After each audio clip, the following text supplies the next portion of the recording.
چلی بھائی، ابھی ایک سب سے زیادہ یعنی ایک ایسا ایشو ہے کہ جس کی بنیاد پر لوگ جذباتی ہو جاتے ہیں، بالخصوص ہمارے جو شیعہ بھائی ہیں ان میں عوام الناس بہت ہی زیادہ جذباتی اس مسئلہ پر ہوتی ہے کہ سیدہ فاطمہ الزہرا سلام اللہ علیہ کی جو وفات ہے، جس کو وہ شہادت کہتے ہیں، تو اس میں حضرت عمر رضی اللہ عنہ پر جو الزامات لگائے جاتے ہیں، اس کی کیا حقیقت ہے؟ نعوذ باللہ من ذالک ثم نعوذ باللہ من ذالک، بالکل جھوٹ ہے یہ۔ ابان بن ابی عیاش کہنے کا تو تابعی ہے لیکن یہ کذاب راوی ہے۔ اب یہ ان کے لیے بھی پھکی ہے شاہ جی، جو کہتے ہیں کہ جی سب سے بہتر زمانہ میرا، پھر صحابہ کا، تابعین کا، تبع تابعین، اس کو یزید کو پھر تابعی بنا دیتے ہیں۔ تو تابعی تو ابان بن ابی عیاش بھی ہے، تابعین، ہاں تابعی ہے۔ ابان بن ابی عیاش تابعی ہے، جی ہاں۔ یہ غالباً 146 ہجری میں فوت ہوا ہے، ٹھیک ہے، یعنی امام حنیفہ رحمہ اللہ کے زمانے کا ہے، وہ بھی تابعی ہیں۔ امام حنیفہ رحمہ اللہ بعض کے نزدیک تابعی ہیں، بعض کے نزدیک تبع تابعی ہیں۔ بہرحال ہم اس جھگڑے میں نہیں پڑتے۔ علی بن عثمان حجبیری نے ان کو کشف المحجوب میں تبع تابعی لکھا ہے، اور مجھے یہ مضبوط قول تبع تابعی والا لگتا ہے۔ بہرحال یہ ان کے زمانے کا ہی ہے، ابان بن ابی عیاش۔ اس کو امام مسلم نے صحیح مسلم کے مقدمے میں کذاب لکھا ہے، اور اسی طریقے سے اہل تشیع کے ہاں بھی ان کی اسماء کی کتابوں میں، اسماء الرجال کی کتابوں میں کذاب لکھا ہے۔ لیکن ظاہر روزی روٹی چلانے کے لیے پھر جو لوگ ہیں وہ کہتے ہیں جی ہمارے لیے تو ٹھیک ہے، ہمیں ایکسیپٹ ہے۔ یہ اس نے سٹوری ساری گھڑی ہے سیدنا عمر فاروق رضی اللہ تعالیٰ عنہ علیہ السلام کے خلاف۔ نعوذ باللہ، بالکل یہ جھوٹ ہے اور کوئی ایسی بات نہیں ہے، یہ بالکل جھوٹا واقعہ ہے۔ خالد بن ولید کے اوپر بھی جھوٹ باندھا گیا کہ وہ بھی گھسیٹ کے لائے اور یہ ہو گیا، دروازہ پھینکا۔ البتہ ایک روایت ہے جو اہل سنت کے گلے میں پھنسی ہوئی ہے، میں تو اس روایت کو صحیح نہیں سمجھتا، مصنف ابن ابی شیبہ سے۔ میں نے مسند نمبر 66A کے اندر بھی اس کو بیان کیا ہے کہ سیدنا عمر نے دھمکی دی تھی فاطمہ کو جب ان کے گھر میں میٹنگ ہو رہی تھی خلافت کے والے سے کہ میں تیرے گھر کو آگ لگا دوں گا، اور وہ کہتے ہیں جی سنی کتابوں میں آگ لگانے کا ذکر ہے، پھر لا بھی دیتی بارش۔ تو یہ روایت بھی جو ہے نا جی، یہ جو راوی بیان کر رہے ہیں نا، زید بن اسلم جو حضرت عمر کا غلام ہے، اسلم اس کا بیٹا جو ہے زید بن اسلم، ان سے بیان کر رہا ہے، وہ اس وقت تک سیدنا عمر کی غلامی میں نہیں آیا تھا جب یہ واقعات ہوئے ہیں، لہٰذا یہ اس نے اسی وقت کہیں سے سنا ہوگا۔ اس وقت بھی تو اس طرح کے لوگ موجود تھے، اور اگر اس روایت کو کوئی صحیح مانتا ہے، جس طرح کہ شیخ زبیر علی ظہیر صاحب کے شاگرد غلام مصطفیٰ ظہیر صاحب کہتے ہیں نہیں روایت صحیح ہے، اور وہ اس کو پازیٹیو لیتے ہیں، وہ کہتے ہیں اس میں تو سیدہ فاطمہ کی عزت ہے کہ ان کے گھر میں میٹنگ ہوتی تھی اور سیدنا عمر نے بڑے اچھے الفاظ میں ان کو کہا کہ جی آپ ہمیں اللہ کے محبوب کے بعد سب سے محبوب ہیں صلی اللہ علیہ وآلہ وسلم۔ وہ اس کو دوسری طرف لے جاتے ہیں۔ تو میرے بھائیو، ہر لوگ اپنی طرف، میرے نزدیک تو یہ روایتیں جو ہیں وہ صحیح نہیں ہیں، اور اگر یہ معاملات تھے تو سیدنا علی کبھی بھی ساتھ نہ دیتے سیدنا ابو بکر عمر عثمان کا، جس کی یعنی سیدہ فاطمہ جو جنتی عورتوں کی سردار ہے، بخاری و مسلم میں حدیث ہے، اور سیدنا علی کی محبوب ترین بیوی، وہ کیسے پھر ان کا ساتھ دے سکتے تھے؟ بالکل جعلی اور جھوٹا واقعہ ہے، اور لیکن ذاکرین کی روزی روٹی اس کے ساتھ چل رہی ہے۔ جس طرح سنی جو ہے وہ جھوٹے واقعات بیان کرتے ہیں، تو سنی بھی کرتے ہیں، یہ جو حدیث بیان کرتے ہیں کہ جی وہ کس کی نیکیاں ستاروں کی مانند ہیں، حضرت عمر کی، وہ جو سیدہ عائشہ کے بارے میں ایک منسوب اثر بیان کرتے ہیں، اور یہ مشکات میں موجود ہے، امام شیخ زبیر صاحب نے بھی لکھا ہے یہ جھوٹی روایت ہے، شیخ البانی نے بھی کہا جھوٹی۔ اور پھر سیدہ عائشہ نے پوچھا کہ بتائیے کہ کس کی نیکیاں ستاروں کے؟ ان کا سیدنا عمر کی کہا کہ میرے باپ، ان کا جی وہ تو تیرے، ان کی پوری زندگیاں تیرے باپ کی ایک رات کی نیکی کے برابر نہیں ہو سکتی ہیں۔ یہ جعلی روایت، حالانکہ اس سے بڑی روایت صحیح مسلم میں ہے کہ سیدنا عمر کہتے ہیں کہ میں پوری زندگی علی پر رش کروں گا، کہ غزوہ خیبر کے موقع پر حضرت علی کے فضائل والے چیپٹر میں نے اس 72 حدیث میں روایت ڈالی ہے، اور اس کے راوی بھی ابو ہریرہ ہیں۔ شاہ جی یہ کہتے ہیں ابو ہریرہ بغض رکھتے تھے اہل بیت کے ساتھ۔ میں یہ چیلنج کرتا ہوں اہل تشیع کو کہ حسن و حسین کی شان میں، حضرت علی کی شان میں جتنی کرٹیکل حدیث ہیں ان کے راوی ابو ہریرہ رضی اللہ تعالیٰ عنہ علیہ السلام، اس حدیث کے بھی راوی ہیں۔ وہ کہتے ہیں حضرت عمر کہتے ہیں میں رش کرتا تھا کہ علی کو جھنڈا ملا، مجھے مل جاتا کاش، اور حضرت عمر کہتے ہیں مجھے کبھی تمنا نہیں ہوئی لیڈرشپ کی سوائے اس موقع کے۔ یہ صحیح مسلم میں نے 72 حدیث میں ڈالی ہوئی ہے، تو یہ بالکل جھوٹ ہے جی، میں اس بات کو نہیں مانتا۔ اچھا، اسی میں علی بھائی ضمناً ایک سوال ہو جائے کہ یہ جو حضرت علی علیہ السلام نے جو حضرت فاطمہ کی وفات کے بہت عرصہ بعد بھی اپنے بچوں کے نام رکھے ہیں، یہ تاریخ میں ملتا ہے ایسی چیزیں کہ ابو بکر عمر عثمان نام رکھے ہیں، بعد میں ائمہ بیت سے ایسے نام منسوب ہیں ان کی اولادوں سے، تو اس پر اہل تشیع حضرات جو ہیں وہ ایک بات کرتے ہیں، وہ کہتے ہیں جی یہ نام عرب میں کامن تھے اور یہ تو کوئی دلیل آپ لوگوں کے پاس نہیں ہے، ایسے نام عرب میں کامن تھے، آج چلو ایک بات بن گئی ہے، لیکن اس وقت تو لوگ رکھ لیا کرتے تھے۔ میرے خیال ہے جب زخم تازہ تھا اس وقت نام رکھنے چاہیے تھے۔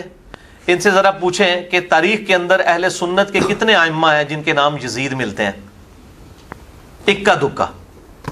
حالانکہ یزید نام کو برا نہیں ہے, صحابی رسول ہیں یزید بن ابی سفیان رضی اللہ تعالیٰ عنہ وعلیہ السلام, حضرت معاویہ کے بڑے بھائی, جو جنگ یرموک میں بڑے لیڈرز میں سے تھے ابو عبیدہ کے ساتھ. تو وہ یزید بن ابی سفیان, اسی وجہ سے حضرت معاویہ بھی پھر منظر عام پہ آ گئے نا, ان کے چھوٹے بھائی ہونے کی وجہ سے. اصل میں تو بندہ یہ تھا یزید بن ابی سفیان رضی اللہ تعالیٰ عنہ, تو ان کا نام بھی یزید تھا. تو یزید نام سے کچھ, لیکن بعد میں مسلمانوں نے دیکھا تو یہ مسلمانوں نے نام نہیں یہ رکھے, تو یہ کس طرح ہو سکتا ہے کہ سیدنا علی رضی اللہ تعالیٰ عنہ اپنے بیٹوں کے نام جو ہیں وہ ابو بکر, عمر, عثمان رکھ لیتے. اب ان کے گلے میں پھنسے ہوئے ہیں, شیعہ مانتے ہیں کہ بیٹوں کے نام رکھے ہوئے ہیں, انکاری نہیں ہے. ان کو پوچھیں کہ وہ کس طرح نام رکھ سکتے تھے اگر ان کا دل ان سے خلفائے ثلاثہ سے دکھا ہوا تھا. تو یہ بالکل ان کا جو ہے موقف باطل ہے. وہ ان سے محبت رکھتے تھے اور ان کے اور وہ بھی ان کے ساتھ محبت رکھا کرتے تھے. الحمدللہ انشاءاللہ تعالی میں وقتاً فوقتاً کچھ کہیں پہ موقع ہے تو میں کچھ باتیں بیان بھی کر دوں گا ان کی محبت کے آپس میں. جی تو اس میں علی بھائی ضمن بتاؤں ایک اور بڑی عجیب یہ الٹی دلیل بھی دیتے ہیں. وہ کہتے ہیں جی کہ اگر یہ آپ محبت کی دلیل دیتے ہیں تو یہ شیخین اور خلفائے ثلاثہ کی جو اولادیں ہیں ان میں علی نام نہیں ملتا کسی کا, تو اس کا مطلب ہے پھر آپ کی یہ دلیل کو الٹا کر دیں ہم, یعنی اس قسم کی باتیں کرتے ہیں. اور نہیں ہاں ٹھیک ہے, مسئلہ یہ ہے کہ اب وہ ان کی اولادوں میں تو خیر میں نے ابھی اتنا پورا شجرہ تو نہیں بنا کے دیکھا کہ کدھر تک آگے وہ معاملات جاتے ہیں, وہ نام ملتے ہیں یا نہیں ملتے ہیں. تو یہ کوئی ایسی دلیل نہیں ہوگی. سیدنا علی سے وہ محبت کیا کرتے تھے, ہمارے لیے یہی چیز کافی ہے. سیدنا عمر نے صحیح بخاری میں جو آتا ہے 3700 نمبر حدیث, اپنے وفات کے زخم میں جب 6 رکنی کمیٹی بنائی ہے تو پہلے نمبر پہ سیدنا علی کا نام لیا, پھر عثمان, ایک طریق میں حضرت عثمان کا نام بھی آتا ہے پہلے, ایک میں حضرت علی کا نام پہلے آتا ہے. تو وہ تو مطلب محبت کرتے تھے, یہ بالکل جعلی ہے. اور بلکہ انہوں نے تو ام کلثوم کے ساتھ نکاح کی بھی ریکویسٹ کی اور وہ پوری بھی کی گئی. ٹھیک ہے, تو میں تو اس کا قائل ہوں. صحیح بخاری سے ثابت ہے کہ سیدنا عمر کا نکاح ام کلثوم کے ساتھ ہوا ہے.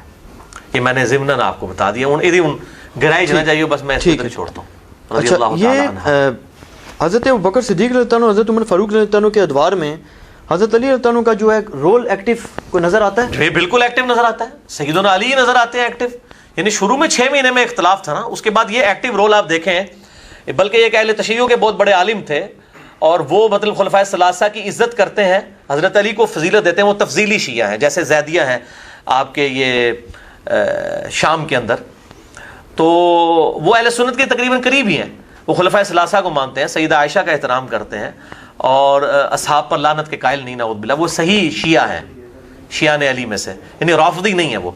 تو وہ ان سے میری بات ہوئی, انہوں نے لیکچر میں کہہ دیا کہ حضرت عمر جو ہے وہ اگر دیکھیں نا جی, ان کی اگر نیت ہوتی نا حضرت علی کو بنانے کی تو حضرت علی کا اکیلے کا نام لیتے.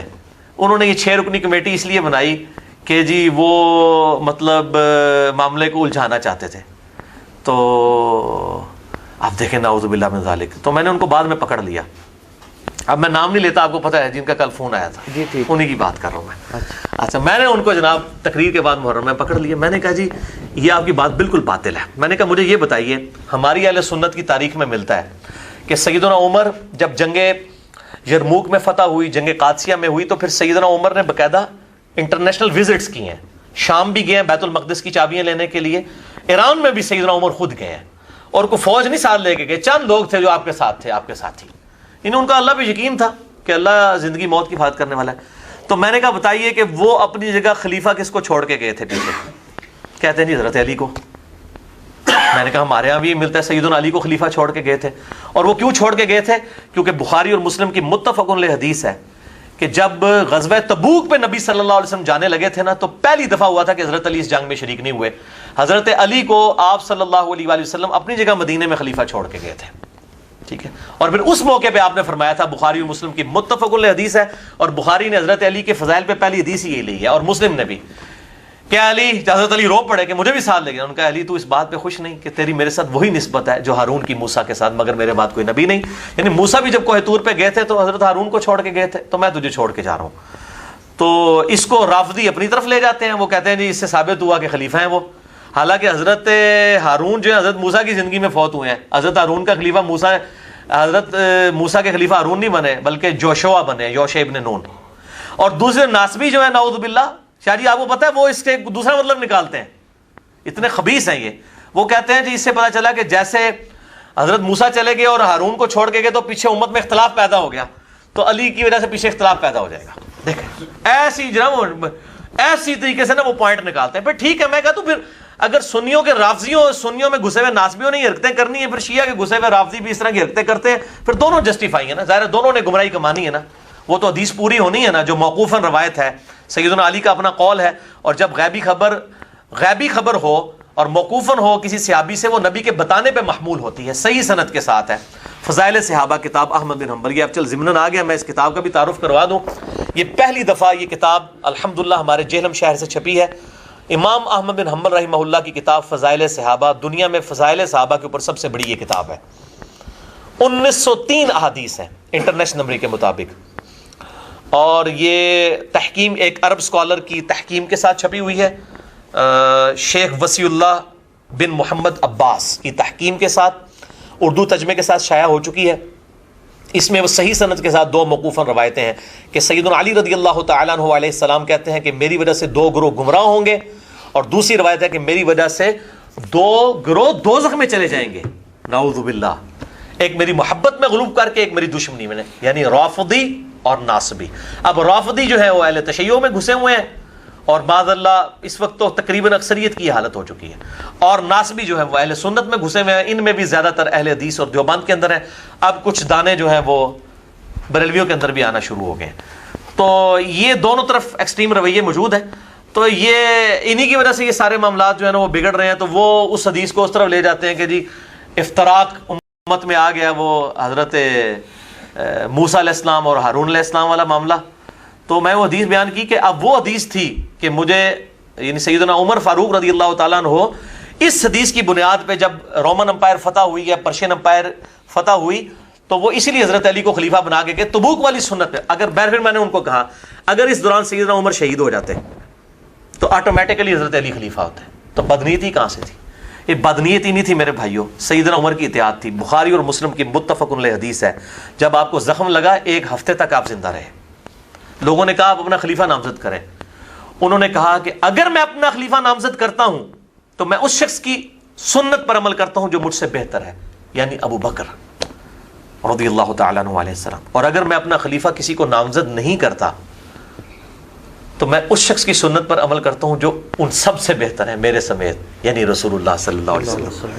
عبداللہ بن عمر کہتے ہیں, بخاری اور مسلم کے الفاظ ہیں, جب میں یہ حدیث سن رہا تھا نا حضرت عمر سے, تو میں نے اپنی بہن حفصہ سے کہا کہ بہنا مجھے لگتا ہے کہ حضرت عمر جو ہے نا کسی کو اپنا خلیفہ نامزد نہیں کریں گے, کیونکہ وہ نبی صلی اللہ علیہ وسلم سے جو عقیدت رکھتے ہیں نا, جو انہوں نے ذکر کیا نا کہ ایک ابو بکر کی سنت ہے اور ایک نبی کی سنت ہے, تو وہ نبی کی سنت کو ہی اڈاپٹ کریں گے. یہ ہے اصل میں وجہ کہ انہوں نے, چونکہ نبی صلی اللہ علیہ وسلم نے اپنا خلیفہ کسی کو نامزد نہیں کیا, تو حضرت عمر نے بھی اپنا خلیفہ کسی کو نامزد نہیں کیا.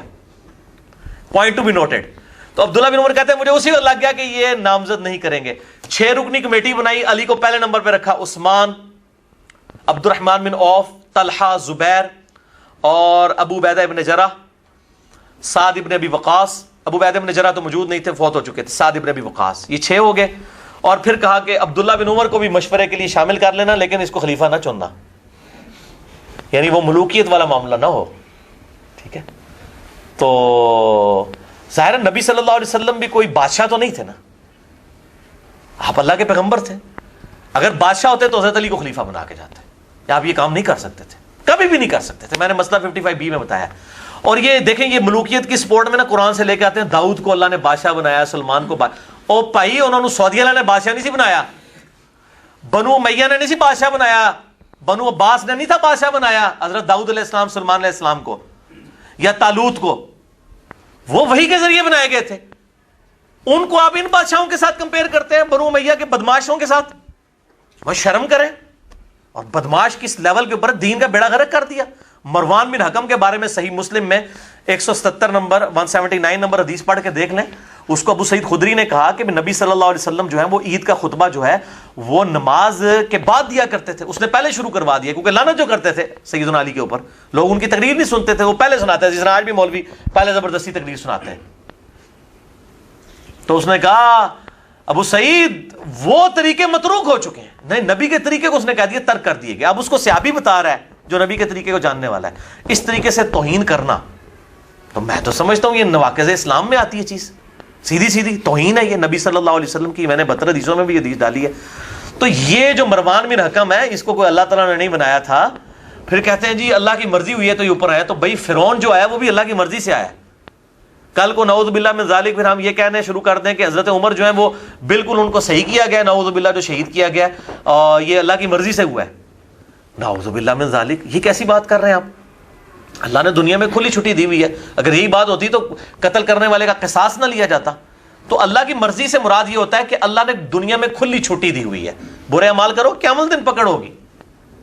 ٹھیک ہے نا جی. تو یہ بات یاد رکھیں. تو یہ والا معاملہ جو ہے میرا اس حوالے سے یہ موقف ہے جو میں نے آپ کو بتا دیا کہ ایکٹیو پارٹ رہے ہیں اور بعد میں وہ 6 رکنی کمیٹی میں بھی تھے اور اس میں اینڈ میں بھی آپ دیکھیں سب دستبردار ہو گئے. آخر میں سیدنا علی اور عثمان رہ گئے اور سب سے پہلے بخاری میں آتا ہے عثمان کی بیعت علی نے کی ہے اور اس کے بعد ظاہر ہے حضرت علی کا حق تھا. اچھا میں آپ کو ایک نیک نیتی کی بات بتاؤں. حضرت عثمان کے اوپر بعض لوگ تان کرتے ہیں, ہمیں بھی کئی معاملات میں ان سے اختلاف رائے ہے لیکن ہم تان نہیں نعوذ باللہ کرتے. خلیفہ راشد ہیں تو ظاہر ہے پھر ساری معاملہ. حضرت عثمان کے بارے میں کہتے ہیں جی وہ حضرت علی کی جگہ کے لیے مخلص نہیں تھے نعوذ باللہ. میں کہتا ہوں حضرت عثمان کے اندر ذرا سی بدنیتی ہوتی نا تو صحیح بخاری میں آتا ہے کہ آخری حج کے دوران ان کی نکسیر پھوٹ پڑی جب ان کی عمر 82 سال تھی. لوگوں نے ان کو کہا کہ اپنا خلیفہ کسی کو نامزد کرے. ان کا بیٹا ابان بھی موجود تھا اور لوگ بھی موجود تھے, بلکہ مشورہ آیا جی طلحہ کو بنا دیں, زبیر کو بنا دیں. اس قسم کے مشورے آنا شروع ہو گئے. حضرت عثمان نے نہیں کسی کی بات مانی. اگر حضرت علی سے بغض ہوتا نا تو وہ کہتا ٹھیک ہے میں اپنی زندگی میں بنا دوں تاکہ علی بن نہ سکے. بالکل نہیں, وہ یہ کام نہیں. وہ امت کو شورا کے اوپر چھوڑ کے جانا چاہتے تھے. ظاہر ہے آخر میں حضرت علی اور عثمان ہی بچے تھے تو ان میں سے ظاہر ہے ایک نہیں بننا تھا. تو عثمان تو شہید ہو گئے, اس کے بعد سیدنا علی نہیں بننا تھا. تو یہ جو اس طرح کی بدنیتی پہ یہ مبنی باتیں کرتے ہیں نا ان کو بالکل شرم کرنی چاہیے. سیدنا جو عثمان غنی رضی اللہ تعالیٰ عنہ تھے وہ اس حوالے سے بالکل مخلص تھے. انہوں نے کوئی ایسا کام نہیں کیا کہ جس کی وجہ سے. اور دیکھیں حضرت عمر فاروق رضی اللہ تعالیٰ عنہ کتنے مخلص تھے. جب 6 رکنی کمیٹی بنائی نا, صحیح بخاری میں آتا ہے, تو حضرت عمر نے ساتھ کہا کہ دیکھنا اگر تم سب کے سب سعد بن ابی وقاص پر متفق ہو جاؤ نا تو اس کو خلیفہ چن لینا, اور یہ پلی نہ لینا کہ میں نے اسے گورنری کے عہدے سے معزول کیا تھا. یعنی یہ نہ ہو کہ ساتھ پہ متفق ہو جائیں اور لوگ کہیں گے نہیں یہ نہ چھڑ دوں تو ساڑھے بزرگاں نے نا ریجیکٹ کیتا ہوا ہے. یعنی حضرت عمر کو بھی یہ بات پتا تھی کہ میں نے سعد کو گورنری کے عہدے سے جو ہٹایا ہے وہ تو ان کی عادت تھی کہ 4 مہینے بعد ہٹا دی, 4 سال بعد ہٹا دیتے تھے. وہ تو حضرت معاویہ کے 4 سال پورے نہیں نہ ہوئے حضرت عمر کے دور میں, ورنہ ان کو کسی اور عہدے کا گورنر مطلب کسی اور صوبے کا بنا دیا جاتا. تو باقی آپ دیکھیں کتنے مخلصانہ الفاظ ہیں. اگر سعد پر بھی متفق ہو جاؤ تو میرا اس کو معزول کرنا بہانہ نہ بنانا, اس کو چن لینا. ٹھیک ہے, تو یہ الحمدللہ ان کی نیک نیتی تھی. آپ ڈیپ ڈگ کریں گے آپ کو ساری حدیثیں الحمدللہ ملیں گی.